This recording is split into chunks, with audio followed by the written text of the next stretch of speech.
My brothers and sisters, in also in saying that the Quran and the Hadith of the Prophet ﷺ validate and acknowledge people's pain, people's torments, people's traumas, people's anxieties and people's depression, people's fears. And Allah subhanahu wa ta'ala continuously reminds us in the Quran, do not fear, do not fear, do not fear. How do you not fear? Recognize yourself. So there's something called the 3 R's. Recognize, resilience, repair. I want to tell you and share with you something important here that is both studied in science and psychology and also in our sunnah. The core of our sunnah, the core of our deen teaches us this. How do you become strong after calamities, after adversities? How do you continue to go as a believer after traumas, no matter what they are? You recognize, you learn resilience, and then you repair. It starts physically in your brain. Did you know that it starts physically in your brain? Meaning, Islam has come to teach us through the stories of the prophets that although we are not like the prophets, we can learn from the prophets. Number one, none of us will ever be as tested as the prophets. So don't you worry about that. But we'll get a portion of it. So the first thing we learn is to recognize that whatever has happened to you, whatever traumas, whatever environment, whatever background you have, whatever grief you went through, you do not need to define yourself by that experience. You are not that person unless you define yourself that way. Meaning, if I went through grief, I can say to myself, I am destined to remain sad for the rest of my life. But you see, the one who said that is me. If I've been through traumatic experiences, I can sit there blaming the trauma all my life and stay where I am. Or I can believe that yes, bi-idhnillah, by the will of Allah, I can physically, bi-idhnillah, change my mindset. I can change my brain. I can change my brain. But anything. There's something called brain plasticity. You can change literally the brain, bi-idhnillah. Allah has given us that ability. And everything in our deen, the dua, the dhikr, the salat, the hereafter, the stories of the prophets, the Quran, all of it tells us you have that power, you have that ability. Recognize that you can literally change the neurons and pathways in your brain by slowly training them to do so. First of all, recognize your triggers. What's triggering me? Number 1, number 2, number 3, number 4. Like, do I have to be that way? La. Let me go and recognize, what does Allah teach me in the Quran? He tells me you are important. He tells me you have a purpose. The fact that you're still breathing, meaning you still have a need in this world. What is it? Hone into the blessings that Allah has given you. What skills do you have? Even if it's as small as a word that you can say, even if it's as small as a little pamphlet that you read, of course, make sure you know what you're writing and get advice, not just haphazardly. Something small. Wallahi, Allah subhanahu wa ta'ala doesn't look at the outcome, He looks at your effort. But bit by bit by bit, like little raindrops, they can penetrate through rocks and mountains. My brothers and sisters, when we look at Nuh alayhi salam, we find the test of losing his son forever. We're not just talking about a son or a child who's gone on drugs or gone with a gang. We're talking about a child who's lost both this world and he will never see him in paradise ever again. And the waves came and took him before his eyes, Nuh alayhi salam. So Allah subhanahu wa ta'ala tells you, be empathetical with yourself. You try as a parent to raise your children at the end.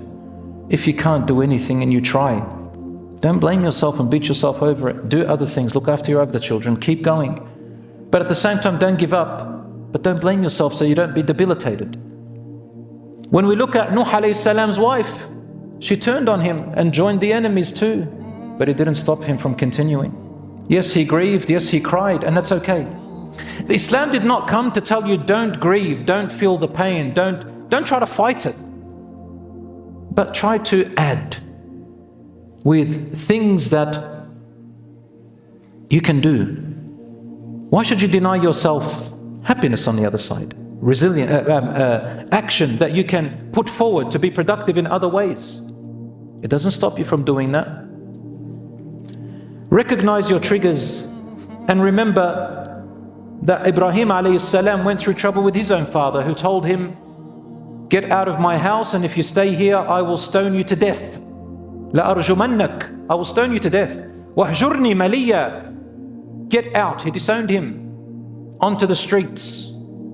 But Ibrahim alayhi salam did not let the fact that he carries his father's genetics, or that he was born from a mother and father who had this attitude, he did not let that define him.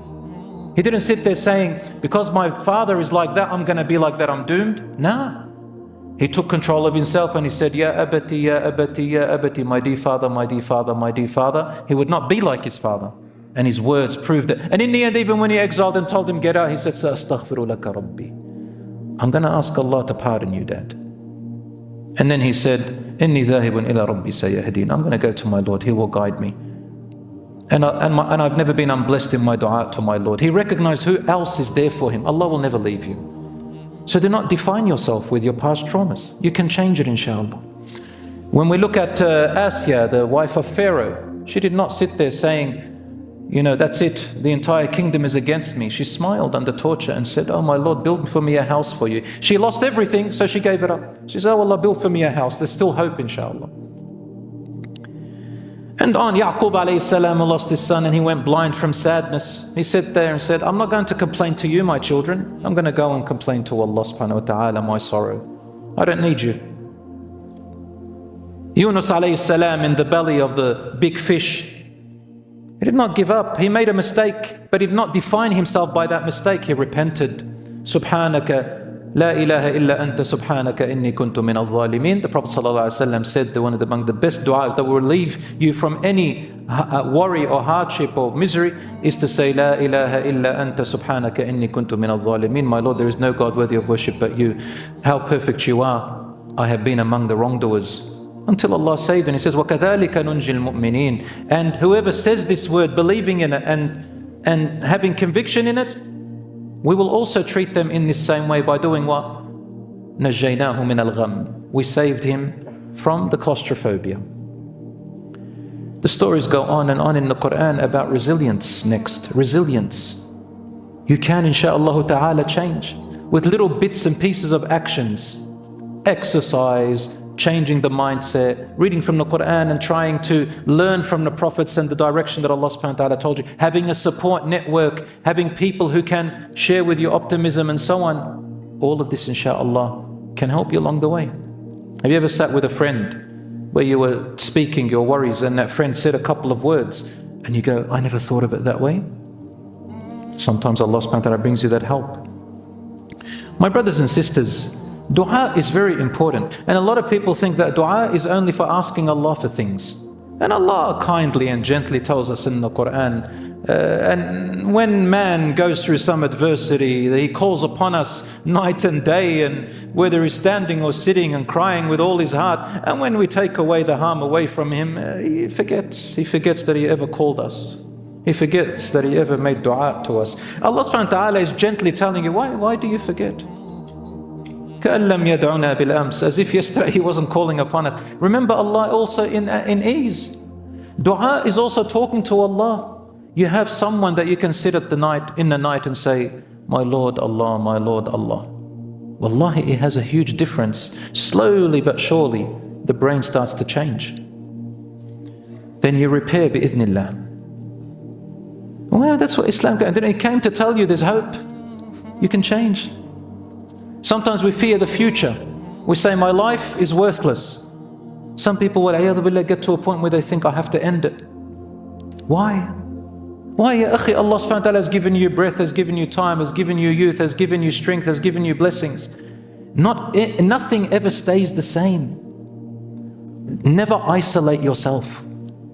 Never isolate yourself no matter what has happened. The human being is not built to be alone. We are an ummah that is together. Once you isolate yourself, the shaitan loves it. Like the Rasul ﷺ said, like the sheep who goes astray from the flock, the wolf gets them. Isolation kills you. Yes, sometimes you need to distance yourself from certain people who are truly toxic to you. You distance. This is called hajrun jameel, meaning to distance with goodness. Because if you're close, it's worse. But choose and see which people you can sit with and be connected with, even if it's closer half of the way, who can benefit you, inshallah. That's what the Rasul ﷺ said, "Ihris ala ma yanfa'uk." Be diligent on the things that benefit you. People, skills, readings, actions, whatever it is. وَاسْتَعِنْ بِاللَّهِ وَلَا تَعْجَزْ. Seek Allah's support and do not give up. Don't become paralyzed. فَإِنْ أَصَابَكَ شَيْءٍ. But if a calamity befalls you, stopped you from your expectation and your goal and your plan, فَلَا تَقُلْ لَوْ أَنِّي فَعَلْتُ كَانَ كَذَا. لو أنت فعلت كذا كان كذا. Never say, if only I had done such and such, such and such would have happened. ولكن قل قدر الله وما شاء فعل. Say Allah has pre-measured in what He wills, He does. There is a wisdom behind it. فإن كلمة لو تفتح عمل الشيطان. For just merely saying, if only, and constantly saying and repeating and not getting out of it, it opens the door for the shaitan. What is the door of the shaitan? Debilitation, sadness, misery, loss, failure. You're good for nothing. For my brothers and sisters, remember your value to Allah subhanahu wa ta'ala. And remember about the people that if you were to harm yourself, God forbid, or for you were to go away, the people who love you, who you are harming, there are people who love you tremendously. And you need to remember them. It's very normal for us to focus on the people who hate us, to focus on the people who want harm to us, to focus on the bad words that people say upon us. But Allah subhanahu wa ta'ala shows you there are others who love you, there are others who will support you, there are others who are making dua for you and you're making dua for them. There will always be the truth and the false, the right and the wrong, the helpers and the destroyers. There will always be. Which side do you want to take?